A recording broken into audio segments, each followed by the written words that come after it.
For a long time, I thought that getting healthier and improving my life meant doing more. More habits, more protocols, more supplements, more products, more discipline. But it turns out the biggest changes for my health, for my contentment, for my nervous system have come from what I've taken away. From simplifying, from letting go, from softening. Whether that's letting go of things on my schedule, or physical things, or restrictive ways of thinking, or just habits that I never thought to question. It was in the removing, not the adding, that I started coming back to myself and feeling more nourished. So today I want to share some normal things that I quit to feel calmer and healthier, and some of them you may not expect. The first thing I quit for a calmer and healthier life was my morning wellness routine. And I think you probably know the one. The 5 a.m. wake up, making the green juice and then washing the juicer afterwards, the journaling, the gratitude practice, the meditation, essentially the routine that feels like a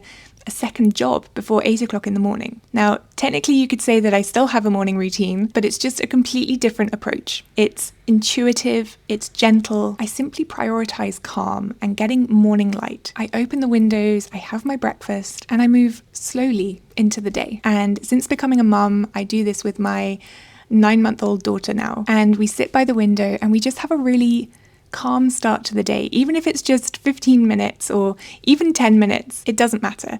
The important bit is that my day starts calmly and joyfully and it doesn't overburden my nervous system. The second thing I quit was dieting. Not in the sense that I didn't care what I put in my body, but I stopped counting calories and fearing fats. I stopped cutting out carbohydrates like fruits and honey. I stopped weighing myself. I let go of all these rules and tracking and restriction and guilt. And I even started eating more than I had done previously. And I replaced this with just getting back to the basics, focusing on simple, whole and nourishing foods, as close to how nature made it as possible. And you know what?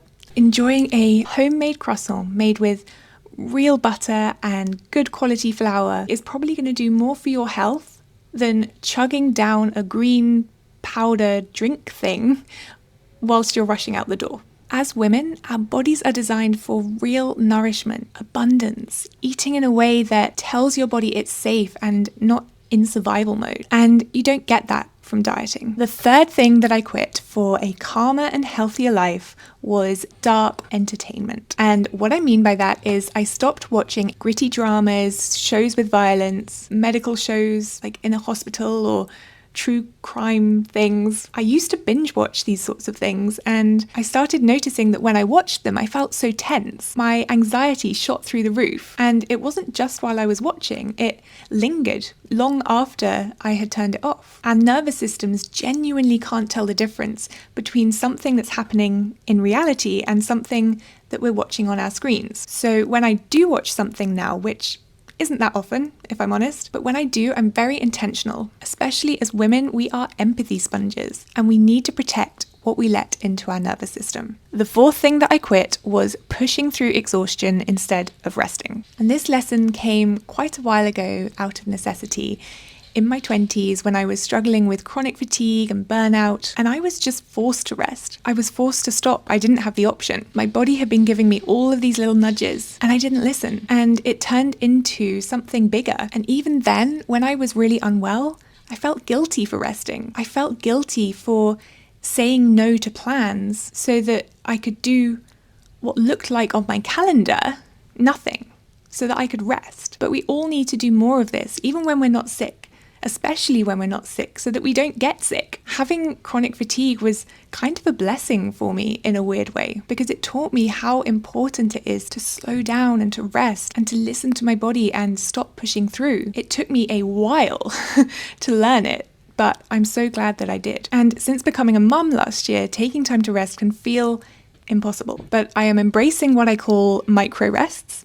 And I'm learning to ask, emphasis on learning. I'm learning to ask for help so that I can rest, not just so I can do more tasks. Because rest isn't something that you earn after doing everything else. It's something that you need to be proactive with. So the next thing I quit to live a calmer and healthier life was constant distraction, especially on my phone. And if you were here a few years ago from my previous videos, I think you knew this one was coming. I remember when I first really started paying attention to how much time I was spending on my phone.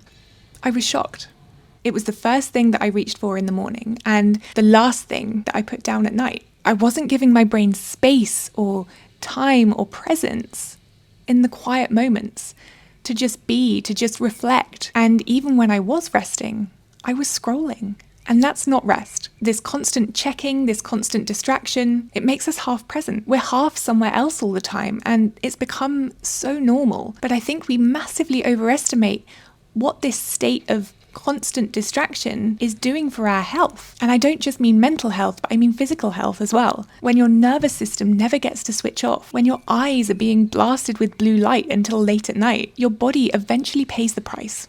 So I started turning off my phone, leaving my phone somewhere else, single tasking instead of being half on and half off, turning the notifications off, deleting the news apps, using social media on my laptop instead of my phone, choosing what enters my mind each day instead of letting the algorithm decide. Because what you let into your mind matters just as much as what you let into your body.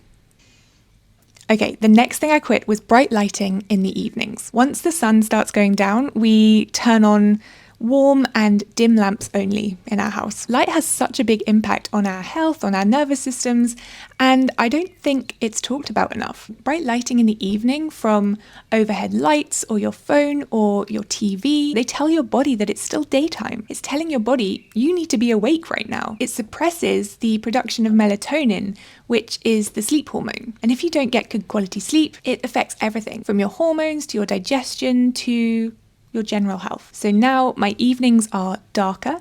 I have a phone curfew before bed. If we're watching TV, the brightness is turned right down low, and it all really does make such a big difference to the quality of my sleep, and it just feels so much calmer and nicer. The next thing that I quit to live a calmer and healthier life was complicated meals. For a long time, I felt like healthy eating had to be and look a certain way. Recipes with really long ingredients lists, superfoods that I'd buy once and never use again, meals that look beautiful on Pinterest, but just took forever and made a complete mess of my kitchen. If there are too many steps, too many ingredients, too many things going on, it's exhausting and it can get really expensive.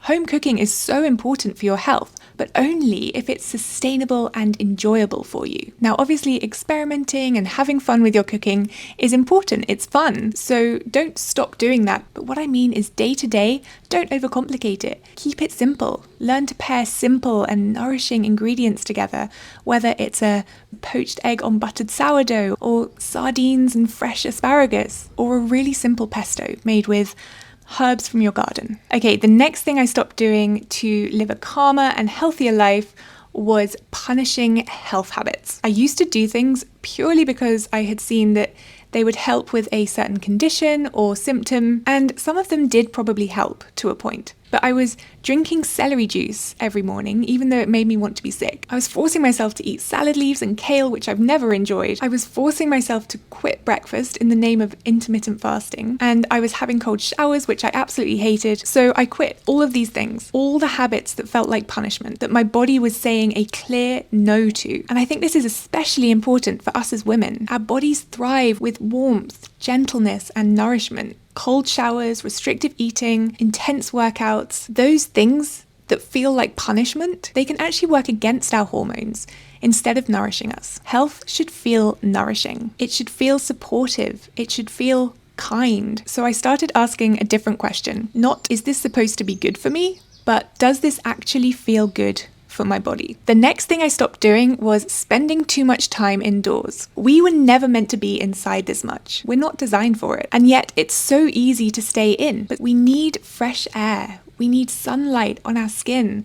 We need to hear birdsong. We need to look up at the sky. We need to get our feet on the grass or paddle in the sea. We need to garden. We need to see the sunrise.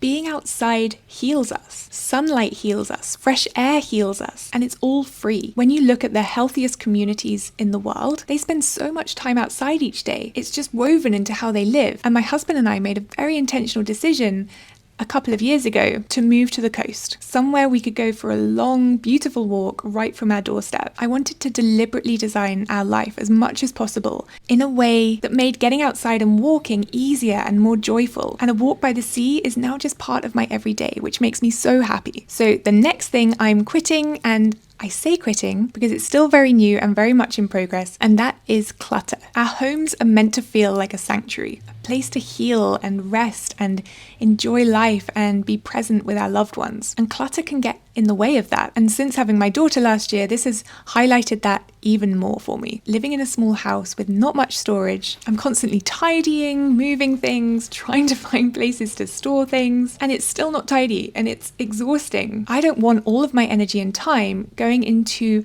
managing stuff rather than spending time with her or my husband or doing my other passions or resting. And clutter increases stress and anxiety as well. It's the opposite of the calm and intentional life that I'm trying to build. So I started reading books on minimalism and consumption culture, and I just feel that for me, this is my next chapter, simplifying my life and embracing minimalism in a way that suits me, making space, physical space, mental space, space for the things and the people and the experiences that actually matter to me. And I thought I might try and document some of that on this channel. So if you want to see how that goes, subscribe and stick around. So the last thing that I quit for a calmer and healthier life was trying to fix my body. Okay, this one took me a while to learn. For a long time, I treated my body like a problem to be solved, like something that needed fixing. So I kept throwing things at it, like diets or products or protocols, hoping that something would stick and trying to fix my